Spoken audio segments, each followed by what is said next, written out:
আজ আমার মা এমন জায়গায় আছে, বিছানাও নাই, একটা বাতিও নাই, সাদা কাফনের প্যাকেট হইয়া কবরে ঘুমায়। ও সন্তান, ওই মা বাবারে কাঁদাইয়া যদি থাকো, তাড়াতাড়ি মাওলার কাছে ক্ষমা চাও। আর যার মা বাবা বেঁচে আছে, বাবারে গিয়ে ক্ষমা চাও, হাত ধইরা বলিও, বাবা তোমার ঋণ আদায় করতে পারবো না, দয়া করে তুমি মাফ করে দাও। ও যুবকেরা, যদি মায়ের সাথে কষ্ট দিয়ে বেয়াদবি করো, মায়ের বাসায় গিয়ে বলবি, মা তুমি দোয়া করলে আমার মাওলা কবুল করবে, তোমার মনে বোধহয় কষ্ট গেছে, এজন্য আমার আমল নাই, আমার কান্না নাই, মোনাজাতে পানি নাই। সন্ধ্যাবেলা ছেলে গিয়া বাবারে কয় 10,000 টাকা দাও। বাবায় জানে টাকা দিলেই এখন বন্ধু আর বান্ধব নিয়ে মদের আড্ডায় যাবে। বাবায় টাকা থাকার পরেও কয় দিব না, ছেলে কয় দেও। দীর্ঘ টাইম তর্ক বিতর্কের এক পর্যায়ে ছেলে নিজেরে কন্ট্রোল করতে না পাইরা বাবারে মাইর শুরু করছে। বাবারে মারতে মারতে রক্তাক্ত করে ফেললো। মা ইয়া পায়ে ধরে বাবারে কয় আর মারিস না, তোর বাবা বেহুশ হয়ে গেছে। এবার মায়েরও লাথি মারলো। মারার পরে ছেলেটা একটা মরণের আর এক নতুন ফাঁদের নাম বাইক। ছেলেটা বাইক নিয়ে বের হয়ে গেল। বাবাই বেহুশ, রক্তাক্ত জমিন। মা কান্না করে আল্লাহর কাছে, আল্লাহ এই সন্তানটারে আর আমার ঘরে ফেরত আইনো। আহা, মায়ের বড় দোয়া। দুইটা অন্যায় আছে, করলেই মরার আগে শাস্তি। এর মধ্যে একটা হলো মা বাবার সাথে বেয়াদবি, আর একটা অন্যায় হলো জুলুম। জুলুম আবার 3 প্রকার: আল্লাহর সাথে জুলুম করা, নিজের সাথে জুলুম করা, অন্যান্য মাখলুকতের সাথে জুলুম করা। এই দুইটা অন্যায় করলে শাস্তি মরার আগেই হবে, মরার আগেই হবে। ছেলেটা বাইক নিয়ে চলে গেল। মা দরজা এমন ভাবে ভেতর দিয়ে লক করে দিছে, ছেলে আইসা ভাঙলেও আর দরজা খুলবে না। মায়ের অন্তরে বড় কষ্ট। ছেলেটা চলে গেছে, বাইক দিয়ে যায়, বন্ধুদের আড্ডায় যাবে। হঠাৎ রাস্তা দিয়ে বাইকটা চালায়, হঠাৎ শুনে বয়ান চলে। বয়ান একজন আল্লাহর ওলি, এই যমুনার পারের এপারের ঘটনা। বড় এক আল্লাহর ওলি দুনিয়াতে নাই, কয়েক বছর আগে দুনিয়ার থেকে চলে গেছেন। তিনি বয়ান করতেছিলেন মা বাবার খেদমত নিয়া। ছেলেটা বাইকটা থামায় বয়ান শুনছে, দিলের মধ্যে হিট করছে। বাইকটা বন্ধ করে প্যান্ডেলে ঢুকছে, তালা লাগাইয়া প্যান্ডেলের পেছনে বসছে। এমন বয়ান, যুবকের কলিজা ছিদ্র হয়ে গেছে, কান্না শুরু। এক পর্যায়ে ময়দানের পেছনে গড়াগড়ি খায় আর কয়, আল্লাহ আমারে মাফ করিয়া দাও, আমি বাবার সাথে বেয়াদবি করেছি, মায়ের সাথে বেয়াদবি করেছি। আল্লাহর ওলির নজর পড়ে গেছে। মোনাজাতের আগে কয়, যুবকটারে ধইরা নিয়ে আসো। কাছাই না কয়, বাবা তোর কি হইছে? কয়, হুজুর আপনারে কি বলবো, আমার মতো খারাপ জমিনে কেউ নাই, আমারে তওবা করায় দেন। হুজুর বলে, মোনাজাতের পরে স্টেজে আয়। মোনাজাত দিলেন, ওরে ডাকলেন। হুজুর আমি বাবার গায়ে হাত তুলেছি, মায়ের সাথে বেয়াদবি করেছি, হুজুর এমন ভাবে তওবা করায় দিলেন। যুবক এমন তওবা করছে, মরিয়া গেল, আর কোনোদিন মা বাবার সাথে বেয়াদবি করবো না। এবার বিদায় হইয়া রাতের গভীরে বাসার দিকে রওয়ানা। দরজার সামনে গিয়া ডাক দিছে, মা। মা তো ঘুমায় না, বাবা অসুস্থ বিছানা। মা টের পাইছে, খুলবে না। মা ওয়াদা করছে দরজা খুলবো না, না জানিয়া বাড়াইসা মারধর করে।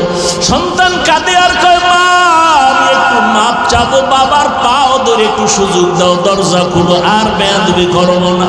মা বলে, দরজা খুলবো না, না জানি কোন বেয়াদবি করো। শেষ পর্যন্ত সন্তান এত কান্না কাঁদলো, মায়ের কলিজায় মানাইতে পারে না, দরজাটা খুলে দিল। সন্তান মায়ের পা জড়ায় কয়, মা তুমি আমারে মাফ করিয়া দাও। মা বলে, আমার কাছে মাপ চায় কি হবে, বাবার কাছে গিয়া ক্ষমা চা। যেই মা বাবার দোয়ার কারণে তুই বড় হইছ, ওই মা বাবার দোয়া চোখের পানি যদি না থাকতো, আমি হাফিজুর রহমান এই চেয়ারে বসতে পারতাম না। ও টাকাওয়ালা, বাড়িওয়ালা, ও পরীক্ষায় ভালো নাম্বারওয়ালা। মা বাবার চোখের পানি আর দোয়ার কারণে আজকে পরীক্ষায় ভালো নাম্বার পেয়েছো, টাকার মালিক, বাড়ি গাড়ির মালিক হয়েছো। আজকে কত আরামে গাড়ি নিয়ে ঘুরো। তোর বাবা মা কত কষ্ট করিয়া চলাফেরা করছে, গাড়ি ভাড়া দেওয়ার মতো টাকাও ছিল না। এই জন্য যে দাড়ি রাখে না তাকে গালি দেওয়া যাবে না, মনে রাখবেন। যে দাড়ি রাখে না তাকে গালি দেওয়া যাবে না, কিন্তু যে দাড়ি পছন্দ করে না তাকে ছাড় দেওয়া যাবে না। ব্যবধানটা বুঝছেন? আমি কিন্তু হাদিসের উপরে কথা বলতেছি।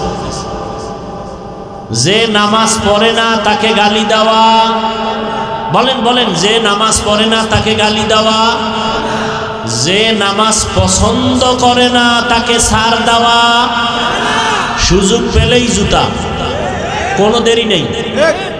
বুঝাইতে পারছি? একজনে পর্দা করে না তাকে গালি দেওয়া, আর একজনে পর্দা পছন্দ করে না তাকে ছাড় দেওয়া। একজন আগ্রহী আর একজন আগ্রহী মুমিন, বিদ্রোহী বেঈমান। এইরকম রোগী কি নাই? একটা লোক পর্দা করে না, কিন্তু হুজুর দরকার পর্দা করা, পারি না, একটু দোয়া করেন, আল্লাহ হেদায়েতের দরজায় নিয়ে আসবেন। বিদ্রোহী বলবে পর্দা না করলে অসুবিধা কি, দিল পর্দা বড় পর্দা। এরকম বেয়াদব আছে না নাই? বিদ্রোহীর আর এক নাম বেঈমান।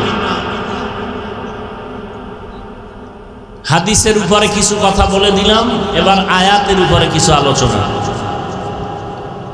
ওয়ামা আরসালনাকা ইল্লা রাহমাতাল লিল আলামিন। মানুষের আকল যদি বারবার বুঝান লাগে তো কত পারা যায়। এই লাইটগুলো যদি বাসের সামনে দিয়ে আমার দিকে দিত তো আলো হইতো। এখানে দিছে পোকার জ্বালায় না কথা বলতে পারি, এটারে বন্ধ করছি, ভিতরে একটা গিয়ে যদি রেস্ট নিত নমরুদ্দের মতো, তাই তো বয়ান শেষ জায়গা।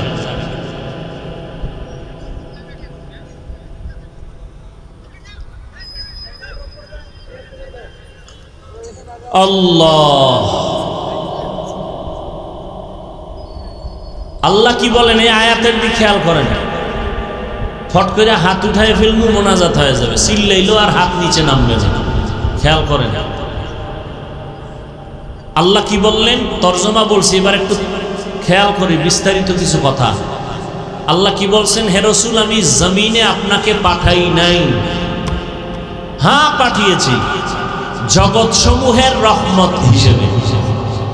আচ্ছা নবীরে ডাইরেক্ট যদি বলতেন আপনাকে রহমত করে পাঠাইলাম তোই তো হতো, পাঠাই নাই।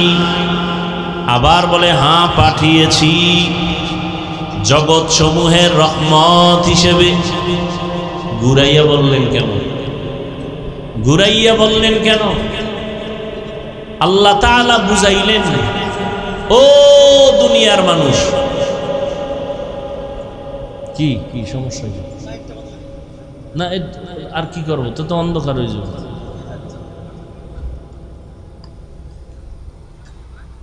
আল্লাহ বুঝাইলেন, মানুষের জেহেনকে আল্লাহ সাফ করলেন। ও দুনিয়ার মানুষ, রহমতের নবী পুরাটাই রহমত। সুবহানাল্লাহ। না কিছু কিছু বুদ্ধিমান চালাক আছে না, এরা কয় হুজুর আস্তে কইলেও তো আল্লাহ শুনে। কি ভাই শুনে না? তো জোরে বলার দরকার কি? যুক্তিবাদী, বড় যুক্তিবাদী ইবলিস। বড় যুক্তিবাদী কে? আর আমগো বর্তমান দুনিয়ায় যুক্তিবাদীর এক নাম বেশ্যা তাসলিমা নাসরিন। এরকম তো আর এক যুক্তিবাদী। যুক্তি দিয়া নাস্তিক হওয়া যায়, আল্লাহ পাওয়া যায় না।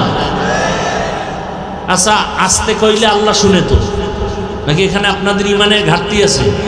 তাহলে ফজরের নামাজি ইমামকে বললেন যে হুজুর আপনি আজকে থেকে ফজরের নামাজে কেরাত আস্তে পড়েন, জোরে পড়ার দরকার নেই, আল্লাহ আস্তেও শুনে। চলবে ফজরের নামাজে আপনার মাস্তানি? হ্যাঁ, যুক্তির নাম ইসলাম না। আল্লাহ পাক যা বলছেন বুঝে আসুক আর না আসুক, মেনে নেওয়ার নাম ইসলাম। যে মেনে নেয় তার নাম মুসলিম, বহু বচনে মুসলমান।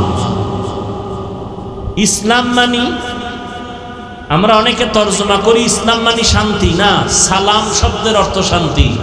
ইসলাম মানি আনুগত্য করা, যিনি আনুগত্য করেন তার নাম মুসলিম।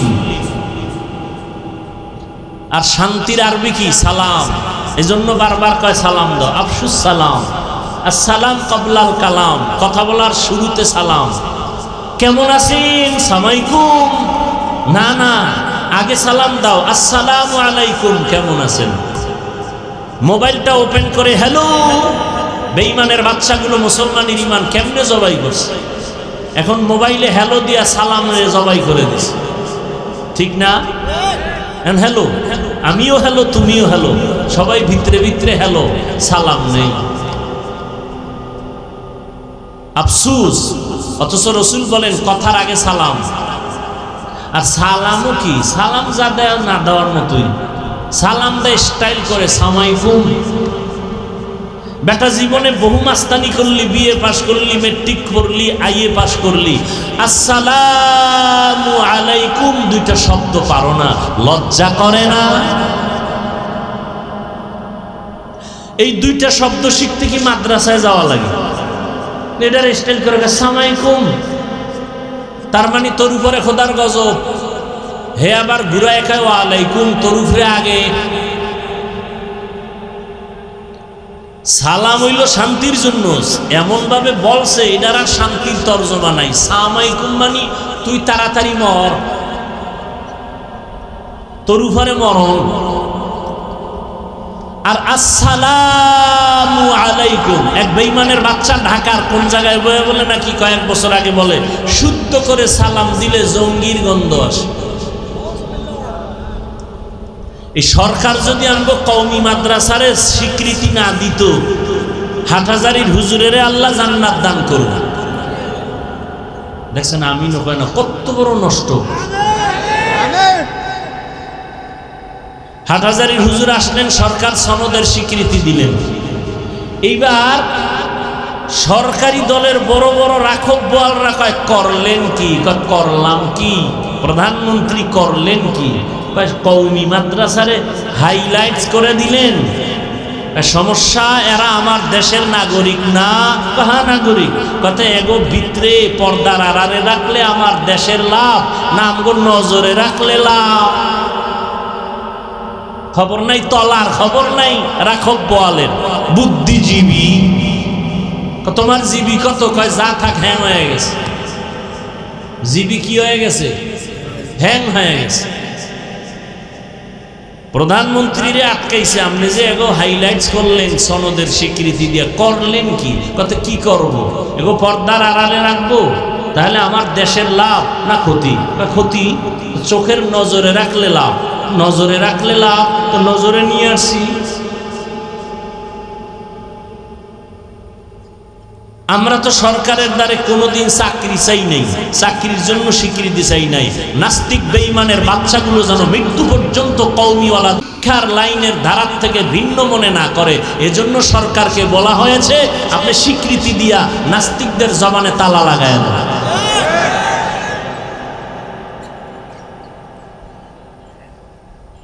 এটা আওয়ামী লীগের পক্ষে বললাম না। এবার ফেসবুকে লেখ আমি আওয়ামী লীগের দালাল, লেখ। তোর আব্বা আম্মা একটু বরদোয়া করছে, এটা কাজে লাগাবি না?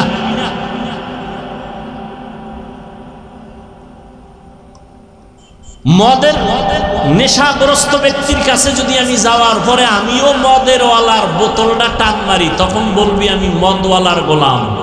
আর যদি দেখো মদখোরের কাছে যাওয়ার পরেই মদখোর আমার রঙে রঙিন হয়ে নামাজ পড়ে, তখন বলবি দালাল।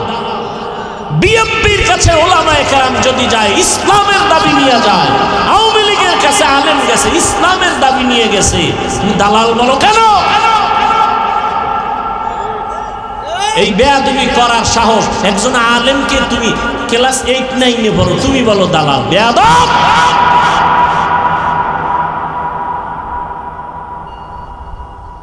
আলেমের বিরুদ্ধে কলম ধরার শক্তি সাহস তোমাকে কে দিয়েছে?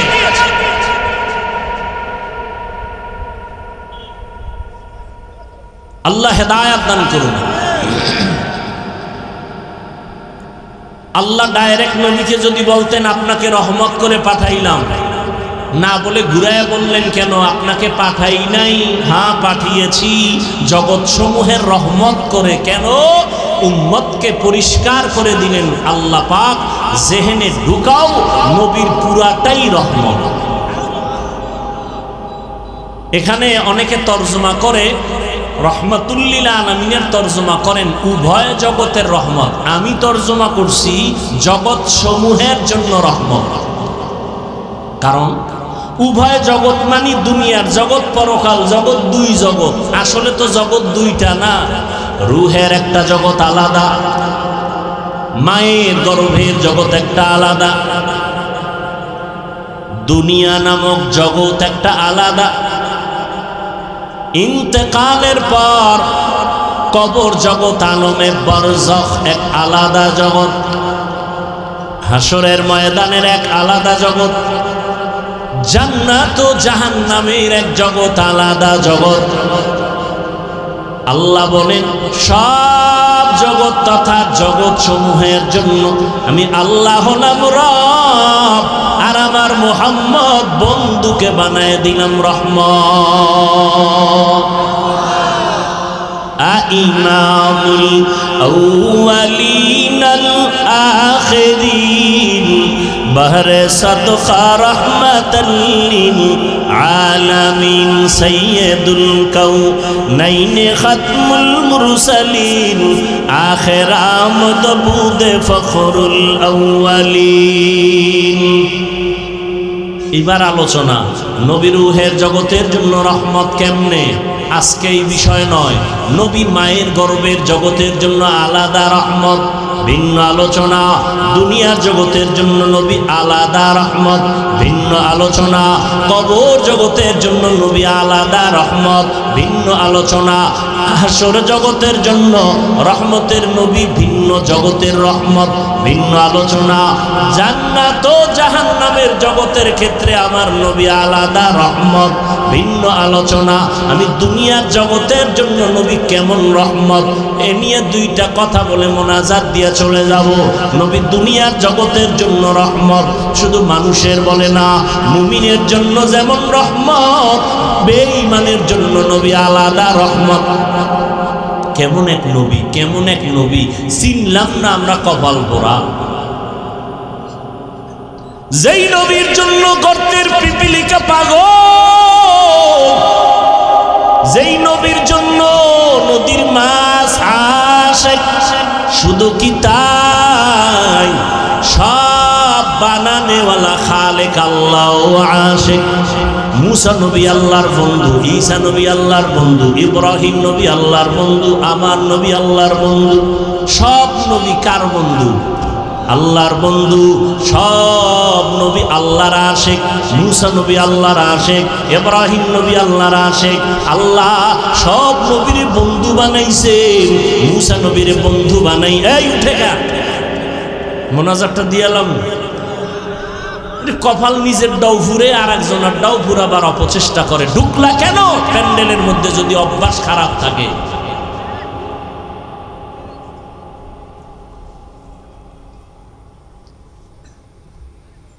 ভালো লাগে ডিস্টার্ব করলে। আরে ভাই, আপনি বসার টাইম আপনার কম, আপনি ঢুকছেন কেন? ওই রাস্তায় অনেক আল্লাহর বান্দারা দাঁড়ায় বয়ান শুনে, আপনি ওখানে দাঁড়ায় থাকতেন, মন চাইলে চলে যাইতেন, কারো ক্ষতি হতো না। কথা শুনবেন না শেষ করে যাবেন?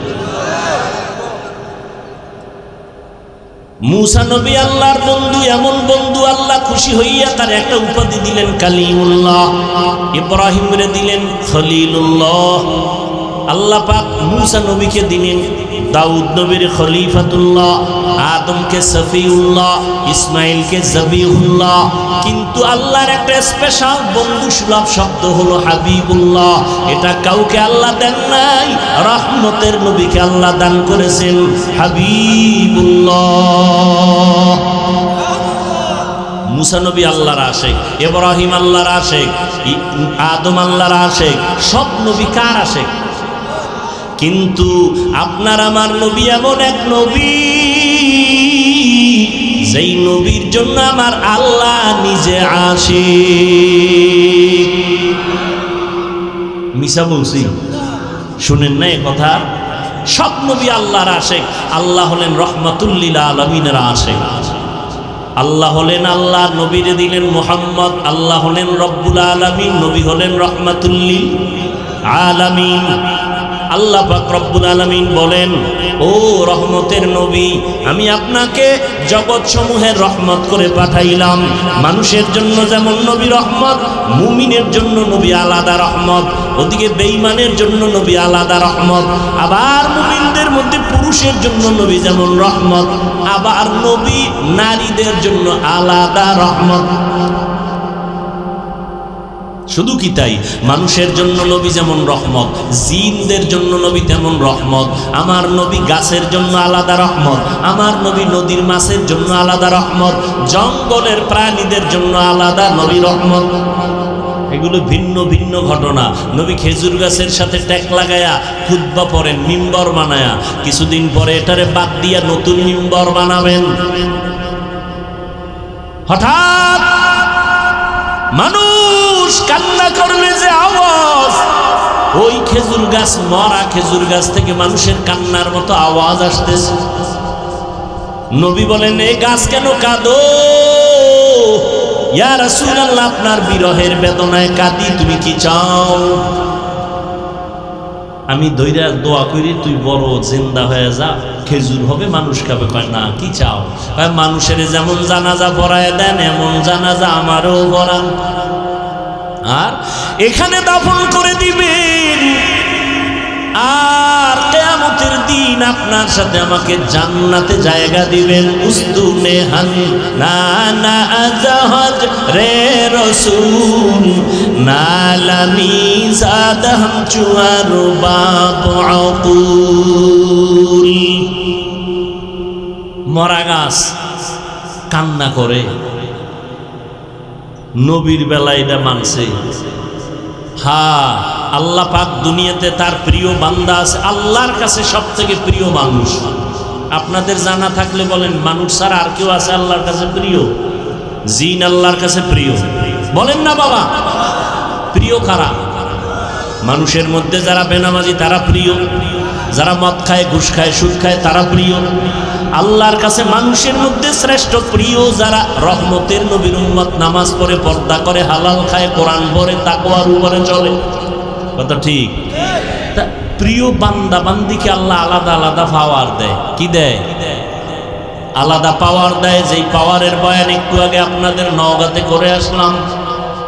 কোরআনের ভাষায় ওই পাওয়ারের নাম ফুরকান, হাদিসের ভাষায় ওই পাওয়ারের নাম ফেরাসাত। আল্লাহ আলাদা পাওয়ার দেয়। বিশেষ এই পাওয়ার যখন আল্লাহ দান করেন, ওই পাওয়ার দিয়ে কিছু অলৌকিকতা ঘটে যায়। অলৌকিক ঘটনা, অস্বাভাবিক ঘটনা যা আপনার দ্বারা আমার দ্বারা ঘটে না, আল্লাহর পাওয়ারওয়ালা বান্দার দ্বারা ঘটে যায়। নবীর বেলায় যদি ঘটে, এটার নাম হলো মুআজিজা। আর নবী ছাড়া ভিন্ন কোনো আল্লাহর প্রিয় বান্দার দ্বারা যদি ঘটে যায়, তার নাম হলো কারামত। নবীদের মুআজিজা যেমন সত্য, আল্লাহর ভিন্ন প্রিয় বান্দাদের কারামত তেমন সত্য। দীর্ঘদিন নদীতে পানি নেই, শুকায় গেছে। সবাই গিয়ে কয়, আল্লাহর বান্দা একজন কঠিন ব্যক্তি, আল্লাহর খুব প্রিয়, গিয়ে কয় নদীর মধ্যে পানি নেই, অনেক বছর কি করার? একটা চিঠি লেখছে। চিঠি লেখা কি লেখছে তিনি জানেন আর আল্লাহ জানেন। যাও এই চিঠিটা নদীর মধ্যে ফেলে দাও। এই নওগাঁ মহাদেবপুরের মুসলমান, আমরা বোকা, একটু খেয়াল করে শুনেন, ভুল হলে ধরায় দিয়ে চিঠিটা নদীর মধ্যে ছেড়ে দিও। ঠিকই ছেড়ে দিছে। দীর্ঘ বছর যেই নদীতে পানি নাই, চিঠিটা ফেলা মাত্র পানির জোয়ার শুরু। কি বলছেন? নাউজুবিল্লাহ, নাউজুবিল্লাহ, সুবহানাল্লাহ। কিন্তু এক দল তো টেনশনে পড়ে গেল, এটা কি আমগো নবীর ঘটনা? না না, কোনো নবীর দ্বারা হয় নাই, নবী ছাড়া ভিন্ন একজন খাঁটি আল্লাহর বান্দার দ্বারা। এটা কি শর্ম নাই? যদি কয় হ্যাঁ, কয় তার দলিল ছাড়া কাফের। যদি কয় তাবলিগের কোনো মুরব্বী, কয় কাফের। এবার খুঁজতে খুঁজতে কয় না, চরমনাইও না। এই ঘটনা কে ঘটাইল? তাবলিগেও না, ইমাম আবু হানিফা না, ইমাম বুখারী না, ইমাম মুসলিম না, কে ঘটাইলো? খুঁজতে খুঁজতে খুঁজতে খুঁজতে গিয়া হঠাৎ নাম পাইয়া হাদিসে দেখে এই ঘটনা যিনি ঘটাইছেন এই ঘটানেওয়ালা বান্দা রাসূলের সাহাবী হযরত ওমর। এবার কাফেরের যারা ঠিকাদার এরা জিহ্বায় কামড় দিছে ওমর। কিন্তু ওমরের ব্যাপারেও তো অনেকের অ্যালার্জি অন্তরে ঢুকানো। 20 রাকাত পড়ো না কেন, তারাবি 8 রাকাত কেন? কয় ঘুমের ঘরে ওমরের সাথে একটু ঝগড়া লাগছে এই জন্য 20 রাকাত পড়ি না। কয় কারে মানো? কয় মুহাম্মদের মানি, কোন সাহাবী মানি না। আল্লাহর কসম একবার, আল্লাহর কসম দুইবার, আল্লাহর কসম তিনবার। ওয়াল্লাহি বিল্লাহি তাল্লাহি যারা সাহাবাদেরকে মানবে না ইশারা ইঙ্গিতে বিরুদ্ধে লেখবে আর বলবে, 3 বার কসম করে বললাম তারা ভণ্ড, তারা ভণ্ড, তারা ভণ্ড। এদের যারা ভণ্ড বলবে না তারাও ভণ্ড।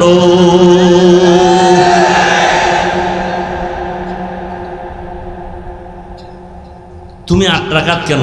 দরকার নেই 8 রাকাতের। তুমি পড়ার মতো যদি নামাজি পড়ো 2 রাকাত তারাবি পড়লেও জান্নাত রেডি।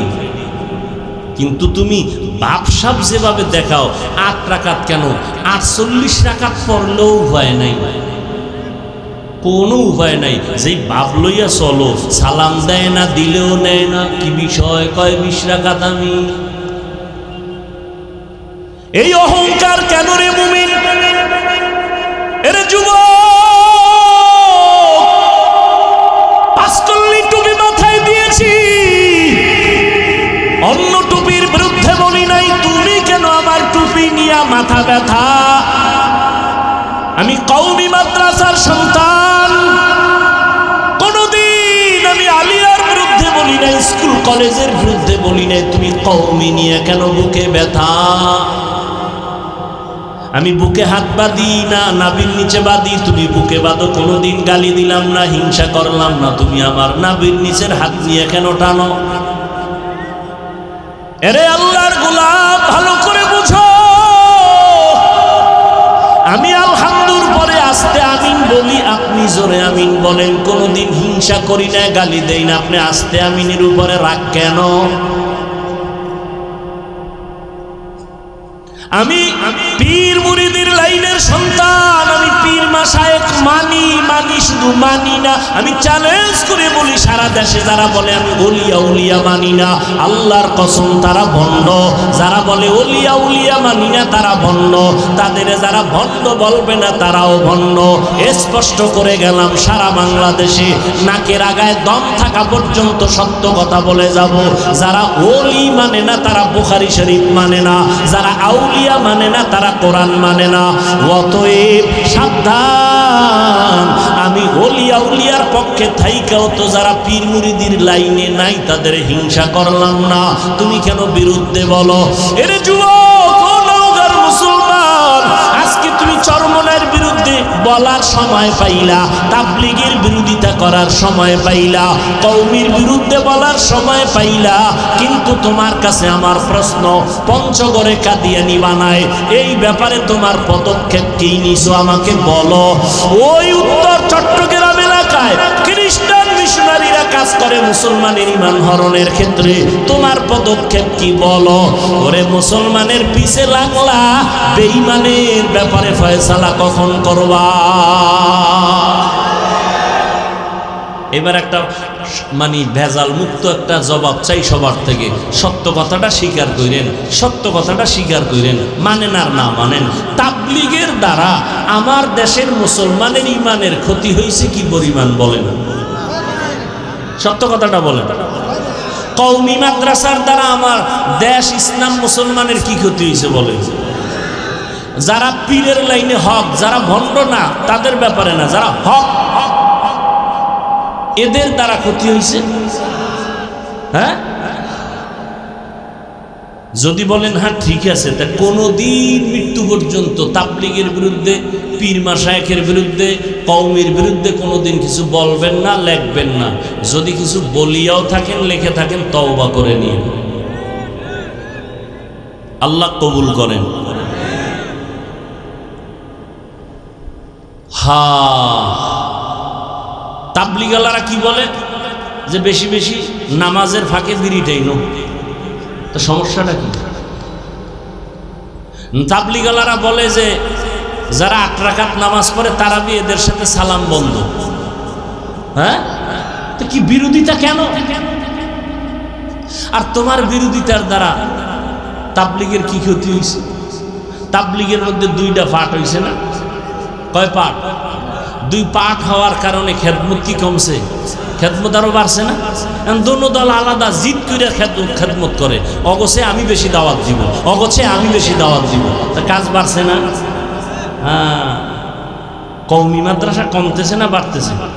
তা তোমার বিরোধিতায় যদি আমাকে লাভ হয় তা তো তোমারে আমার কলম কিনে দেওয়া দরকার, আরো লেখো।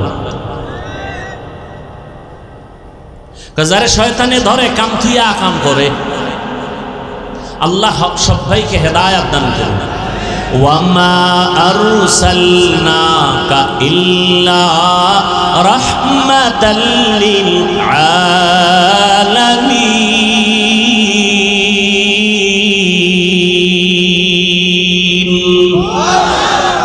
এরে যুবক, আমি কওমি মাদ্রাসার সন্তান, একবারও এতক্ষণ যে চিল্লাইলাম একবারও কিন্তু বলি না কওমিতে না পড়লে তুমি জাহান্নামী, তাবলিগ না করলে জাহান্নামী, একবারও বলি নাই।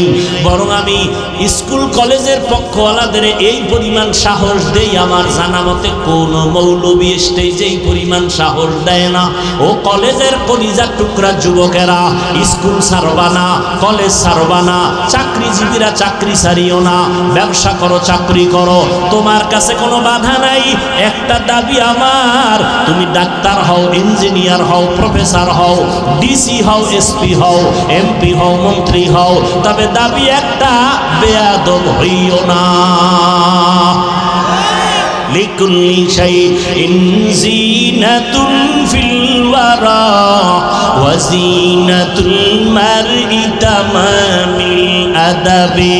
আজ খোদা খাহি মে তৌফিক আদব, বেআদব মাহরুম গাশত আজ ফজলে রব। ডাক্তার হও বাবা, বেয়াদব হইও না। তোমার আচরণে যেন কোনোদিন মা বাবা কষ্ট না পায়, তোমার ব্যবহারে যেন উলামায়ে কেরাম কখনো কষ্ট না পায়, মুরব্বীরা যেন কষ্ট না পায়, শিক্ষক যেন কষ্ট না পায়। মা বাবায় যদি কষ্ট পায়, মরার আগে বিছানায় কপাল পুড়ে যাবে, ধ্বংস হয়ে যাবে, আর কোনোদিন কাজ হবে না। শিক্ষক যদি কষ্ট পায়, বরদোয়া করে, তোর জীবন ধ্বংস, মরার আগেই ধ্বংস। আর মাওলার কাছে মাপ চাইলে ক্ষমা হবে না, হবে না, হবে না, কারণ এটা বান্দার হক। মা বাবায় যদি ক্ষমা না দেয়, আল্লাহ ক্ষমা দিবেন না। শিক্ষক যদি ক্ষমা না দেয়, ছাত্র, আল্লাহ তোমারে ক্ষমা দিবেন না। মুরব্বীরা যদি ক্ষমা না দেয়, আল্লাহ ক্ষমা দিবেন না। অতএব বান্দার হক নষ্ট করবা না, অনুরোধ করে গেলাম। ডাক্তার যদি হও, একটা আদর্শবান ডাক্তার হইও, আদর্শবান ইঞ্জিনিয়ার হইও, আদর্শবান এসপি হও, আদর্শবান ডিসি হও, আদর্শবান একজন প্রফেসর হও। দুনিয়ার মানুষ তোমারে কলিজা দিয়া দোয়া করবে। ও যুবক, তোমার মতো যুবক এই জমিনে দুঃখ লাগে তাকাইলে, আবার মাঝে মাঝে সান্ত্বনা পাই। কত যুবক দেখলে মনে হয় কলিজা ঠান্ডা হয়, মনে চায় আমার গায়ের রুমাল দিয়া তার পা মোছাইয়া দেই। কারণ যুবক কই পর কয় জাহাঙ্গীরনগরে পড়ি, সলিমুল্লাহ কলেজে থাকি, ঢাকা কলেজে পড়ি। তোর দাঁড়িয়ে তো কেন লম্বা, তোর মাথায় কেন পাগড়ি রে যুবক? মনে হয় তুই বাইতুল মুকাররমের খতিব। তাই জীবনে মাদ্রাসায় পড়ি নাই, ওলামায়ে কেরামের দোয়া পাইছি, কোরআনের ছোঁয়া লাগছে। আমি জাহাঙ্গীরনগরে পড়লেও নামাজ আমার বন্ধ নাই। এই সত্য কথার সাক্ষী দিয়ে আছে না নাই? তুমি পারো না কেন? তোমার উপরে কার বরদোয়া লাগছে? ও যুবক, রহমতের নবীর চিনলি না রে বাবা। যেই নবী এত দামি নবী, যার কোনো গুনাহ নাই, এত কষ্ট করলেন জীবনটা দিয়া, পেটে পাথর বাঁধলেন, দান দান শহীদ করলেন উম্মতের জন্য। এরে নবীরা আশিক, ওই নবীর আদর্শ নবী রেখে গেলেন, বিদায় বেলা বলে গেলেন, দুইটা জিনিস আমি রেখে গেলাম, যারা ধরে রাখবা সম্মানও যাবে না, ঈমানও যাবে না। ১৫০০ বছর পর আজও নবীর চ্যালেঞ্জে যারা আছে, এদের মতো সম্মানে কেউ নাই। কোরআন আছে, সুন্নত আছে, এদের মতো সম্মানে কেউ আছে? এমপি সাহেব দেখলে কয় হুজুর দোয়া করিয়েন, মন্ত্রী মহোদয় দেখলে বলে হুজুর দোয়া করিয়েন, চেয়ারম্যান সাহেব বলে হুজুর আপনারে মহব্বত করি দোয়া করিয়েন। এটা কি টাকা দিয়ে কিনা যায়? চেয়ারম্যান সাহেব আপনাদের চেয়ারে বসছে, ক্ষমতায় কয় বছর? নিয়ম অনুযায়ী 5 বছর। আমরা উলামায়ে কেরামরা চেয়ারে বসছি, আমাদের মেয়াদ আছে? আমরা দুনিয়ায়ও বাদশাহ, পরকালেও বাদশাহ। তুমি ডান হাতে বাম হাতে কোটি কোটি টাকা কামাই করো, আর একজন আলেমের কামাই 10,000 20,000 টাকা মাসে বেতন, 6 মাস বাকি। এরপরও কেউ না খাইয়া হাহুতাশ করে না, না খাইয়া মরে না। আল্লাহ তাদের 5,000 10,000 টাকায় বরকত দেয়, বরকতি রিজিক দেয়। কয় কেমন বরকত? কয় তুমি 3 প্লেট খাইলেও পেট ভরে না, কয় আরো আধা প্লেট দাও। আর বরকতি খানা যারা পায়, 1 প্লেটের খানা 4 জনে খাইয়াও কয় আরো খানা রয়ে গেল, খাইতে পারি না। এর নাম বরকতি রিজিক। কে দেয়? গর্তাওয়াকুল মিকুনি হর সুবহ শাম মিরাসানাত রস্তে তু আজলাম মাকাম জুজবা হাকচি জে মাখাজ ইনসুজা ফজলে দুআ মস্ত দরজু লা জাহা। ও নবীর আশিক উম্মতের দল, আমার নবী কেমনে দুনিয়ার জমিনে আসলেন? এমন একটা জায়গায়, আমি হুজুর যদি মদের আড্ডায় যাই, দেখেন না একটু আওয়ামী লীগের কাছে বিএনপির কাছে হুজুরেরা যায়, কত গালি। আর আপনার নবীর খবর রাখছেননি? সৃষ্টির শ্রেষ্ঠ নবী, যার কোনো তুলনা নাই, যেই নবী এত পিওর, এত পিওর, এত পিওর। কেমন পিওর? 63 বছর হায়াতে যেই নবীর একটা মিথ্যা কথা বলেন নাই, নবী কোনোদিন গালি দেন নাই, কারো গালির জবাব দেন নাই, কোনোদিন বেত্রাঘাত করে মানুষের দাওয়াত দেন নাই। আমার নবী চোখ গরম করে কোনোদিন কারো দিকে তাকান নাই। ওই নবীকে, এত পবিত্র নবী, যেই নবী কদম দিয়ে হাঁটলে ওই জায়গা থেকে মিশকের ঘেরান আসতো দীর্ঘ বছর। সুবহানাল্লাহ। ভালো করে চিনো নবী কেমন। নবী রাস্তা দিয়ে যখন চলতেন, দুপার্শ্বের গাছ নবীরে সালাম দেয়, জঙ্গলের প্রাণীরা নবীরে সালাম দেয়। কেমন মায়ার নবী! এমন নবীরে আল্লাহ দুনিয়ার এমন একটা জায়গায় পাঠাইছেন, যেই জায়গার মানুষ হলো পৃথিবীর মধ্যে নিকৃষ্ট চরিত্রহীন লম্পট। মক্কার মানুষ কত খারাপ! নারী আর পুরুষ উলঙ্গ হইয়া আল্লাহর ঘর বাইতুল্লাহ তাওয়াফ করে, উলঙ্গ নারী পুরুষ, কত খারাপ! কন্যাদেরকে এত অবহেলা করে। আপন বাবা কন্যাকে গলা টিপে হত্যা করে, পাথর চাপা দিয়ে মেরে ফেলে। কন্যা হলেই মনটা বেজার, সমাজে মাথা উঁচু করে না, এত লজ্জা পায়, কন্যাদেরকে এত অবহেলা করে। বর্তমানে এরকম কুলাঙ্গার কিছু আছে, ছেলে হইলে হাসে, মাইয়া হইলে বউরে গালি দেয়। আছে না নেই? বউরে খায় মাইয়া দিলি কেন? ছেলে মাইয়া কি বউ দেয়? বউ তো তোমার মাল আমানত রাখে। যদি জাহিরি ভাবে ধরো তো পিঠা তো তোমার কপালে দেওয়া দরকার, কারণ তোমার সম্পদ দিয়েই তো সন্তান হয়েছে। শুধু গর্ভধারণ করেছে, তাকে পুরস্কার দাও। এত বড় নিমক হারাম কপাল পোড়া মেয়ে হইল কেন? বউয়ের সাথে রাগ করে কথা বলে না। আছে না নাই? অথচ নবী কি কয়? ওই দুনিয়ার মানুষ, আমি মুহাম্মদ এত দামি, আমার একটা ছেলে নাই, আমি 4 কন্যার বাবা। নবীর একটা ছেলেও নাই। তোমার এই 10টা ছেলে লাভ কি, যেই 10 ছেলের কারণে বাবার হাতে হ্যান্ডকাপ লেগে জেলখানায় যাবে, এর চেয়ে 10টা মাইয়া হওয়া ভালো। আসলে বউয়ের দোষ নাই, স্বামীরও দোষ নাই, সন্তানকে দেয়। জোরে বলেন, লিল্লাহি মুলকুস সামাওয়াতি ওয়াল আরদ ইয়াহাবু লিমান ইয়াশাউ ইনাসাও ওয়া ইয়াহাবু লিমান ইয়াশাউ যুকুর আও ইউযাওবিজুহুম যুকরানা ওয়া ইনাসা ওয়া ইয়াজআলু মান ইয়াশাউ আকিমা ইন্নাহু আলিমুন কাদির।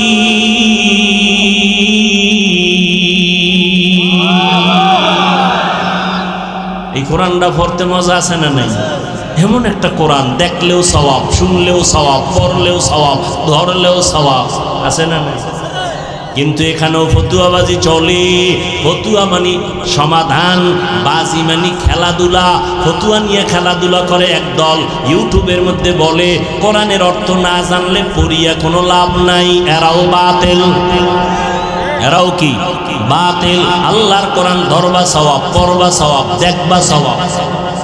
নবী বলেন কোরআন দেখে দেখে পড়বি, চোখের পাওয়ার নষ্ট হবে না। মাওলার কোরআন এত মজা, দুনিয়ার কোনো কবিতা মজা লাগে না, কোরআনের কবিতা মজা। কমে অতিরিক্তি হয় কারণ বেঈমানরা পর্যন্ত কালেমা পড়ে শুধু ইমাম সাহেবের তেলাওয়াত শুনে। কত মজার কোরআন। কপাল খারাপ আমরা পড়তে পারি না। কয় হুজুর ব্যবসা চাকরি সময় কই? আল্লাহ কইব করোনার ভিডিওটা টানমা। এই কপাল পরা করোনার সময় কি করছে ঘরে হইয়া হইয়া? কয় লুড্ডু খেলছে, লুড্ডু। করোনার ভিতরে কোরআন শিখলে না কেন? কোরআন শিখতে 20 দিন লাগে। কয় দিন? কথা কয় না, 20 দিন লাগে। আহ কত মজা লাগে। এটা যদি আপনি নিজে পড়তে পারতেন আরো তৃপ্তি লাগতো। চিন্তাই নেই, চিন্তাই নাই। ঘরের মধ্যে কোরআন শরীফ আছে, 20 বছর ঘরের মধ্যে আছে, দেখলো না কপাল পরা খুইলে এটার ভিতরে কি।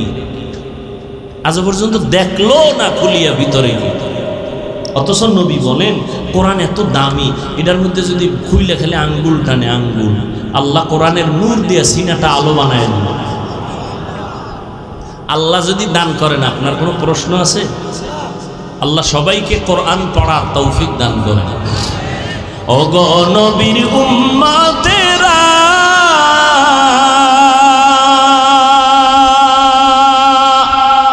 হয়ে আজি দিশাহারা,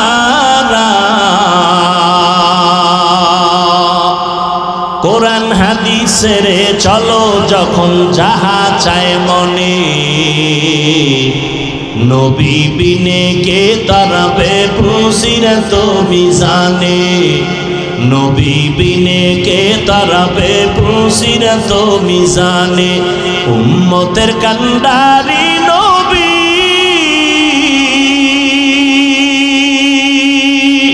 কাঁদেছেন উম্মতের লাগি,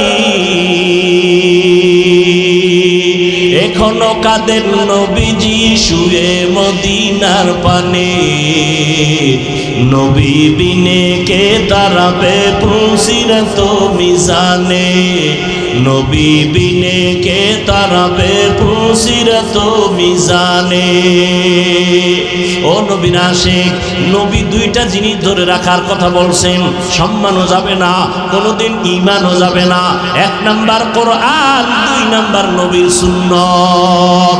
ও যুবকেরা, নবীর রেখে যাওয়া সুন্নত হিন্দুরা মানবে, বৌদ্ধরা মানবে, কারা মানবে?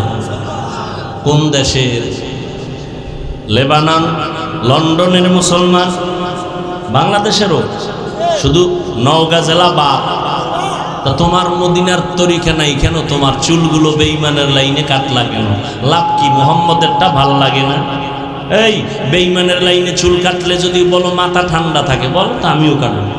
তা আমার মাথা অল টাইম গরম থাকে, ঘুম নাই। বেঈমানের লাইনে আঙ্গুলের নখগুলো কাটলে যদি স্বাস্থ্য ভালো থাকে, বলো আমিও কাটবো। মদিনাওয়ালা নবীর আশিক গোটা দুনিয়া। ও তুমি নবীর আসে, কেন তুমি নবীর সুন্নাত আলা হতে পারলা না? তোমার মতো যুবক রাস্তায় গাড়ি চালায়, 5 বেলার নামাজ পড়ে, দাড়িওয়ালা আছে না নাই? তুমি কেন পারবা না? তোমার মতো যুবক নদীর মধ্যে মাছ ধরে, নামাজ ছাড়ে না, কৃষি কাজ করে, নামাজ ছাড়ে না, শ্রমিকের কাজ করে, নামাজ ছাড়ে না। তুমি কেন পারবা না? তোমার কপাল কেন এত খারাপ? তোমার মতো যুবক র্যাব, আর্মি, পুলিশ, বিডিআর এর চাকরি করে, চেয়ারম্যান মেম্বার, নামাজ পড়ে, তুমি কেন পারো না? মোনাজাতে কত যুবকের কান্না, তোমার চোখে কেন পানি নাই? তোমার উপরে আল্লাহ বেজার গুনার কারণে সারাটা রাত মোবাইল হাতে নিয়ে কবিরা গুনাহ করো, কবিরা গুনাহ করে করে চেহারা নষ্ট করেছো। 40 বছর পর্যন্ত যুবক তোর চেহারা কোনোদিন নষ্ট হবে না, উজ্জ্বলতা কমবে না, আলো কমবে না, মায়া লাগবে দেখলে। অথচ তোর বয়স কত? 27। চেহারাটা এমন খারাপ কেন? দেখলে মায়া লাগে না কেন? চেহারার মধ্যে উজ্জ্বলতা নাই কেন? জানি না। জানোস না সারা রাত যে আকাম করছো মনে নাই? মোবাইলটা সামনে নিয়ে সারা রাত কবিরা গুনাহ, কবিরা গুনাহ, কবিরা গুনাহ। আসো বাসায় গিয়া গুগলে সার্চ দিবি, আমগো হুজুর গো পোকাদের কথা তো শুনবি না। তোদের প্যান্ট শার্ট টাইওয়ালা মুরব্বীরা কি সুন্দর কথা বলছে, গুগলে ওখানে বলা আছে, ডিটেলস তথ্য সহ দেওয়া আছে, লিখবি। টাচ মোবাইলে শরীরের ক্ষতি কি সব চলে আসবে। খালি আমগো হুজুর গো বয়ান শুনে পরকালের ভিডা, ওটা বাদ। দুনিয়ার ভিডার খবর কি? এই মোবাইলের কারণে চোখের পাওয়ার নাই, কানের পাওয়ার নাই, হার্ট দুর্বল, কিডনি দুর্বল, ব্রেন দুর্বল। এই মোবাইলের কারণে চোখ ব্যথা, মাথা ব্যথা, বুকে ব্যথা বাড়ছে না কমছে? মোবাইলের কারণে রে বাবা। এরপরে যদি মোবাইল দিয়ে গুনাহ করো, চরিত্র শেষ, লেখাপড়াও শেষ, জীবনে কি হবে? কিছুই তো হতে পারবি না। আমি একটু আগে বলছি, জীবনে যদি ডাক্তার হতে চাও, আদর্শমান সম্মান নিয়ে ডাক্তার হইও। শুধু মহাদেবপুরের সিপাই বইয়া ডাক্তারি করিস না, এমন ডাক্তার হ গোটা দেশের মানুষ যেন তোর সম্মানের সাথে চিনে এবং হায়ার করে বিদেশ নিয়ে যায়। এইটা করতে হইলো কিছু লাগবে না, 2টা জিনিস তোর ঠিক রাখা লাগবে। 1 নম্বরে চরিত্র, 2 নম্বরে সুস্থতা। 1 নম্বর কি বলো, 2 নম্বরে কি? এই দোনোটারে জবাই করছো মোবাইল দিয়া। মোবাইল দিয়া সুস্থ থাকার জন্য আল্লাহর দেওয়া একটা ঔষধ আছে ফ্রি, রাতের ঘুম। রাতের শরীরের ঔষধ। মোবাইল দিয়া রাতের ঘুম নষ্ট, শরীর অসুস্থ, শেষ। আর চরিত্র তো নাই। এখন তুমি যদি ভালো স্টুডেন্ট হও, ভালো ডাক্তার, চাকরি পাইছো কিন্তু অসুস্থ, চরিত্র ভালো কিন্তু কি অসুস্থ, চাকরি টিকবে?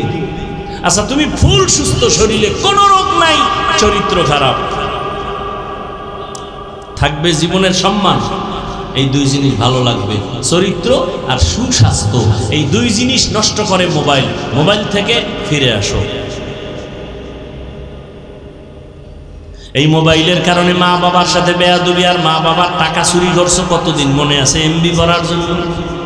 মায়ে যখন টাকা না দেয় তখন এবার বন্ধুর পকেটে বেলেট মারো।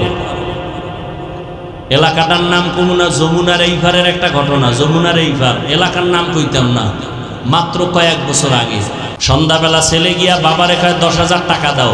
বাবায় জানে টাকা দিলেই এখন বন্ধু আর বান্ধব নিয়ে মদের আড্ডায় যাবে। বাবায় টাকা থাকার পরেও কয় দিব না, ছেলে কয় দেও।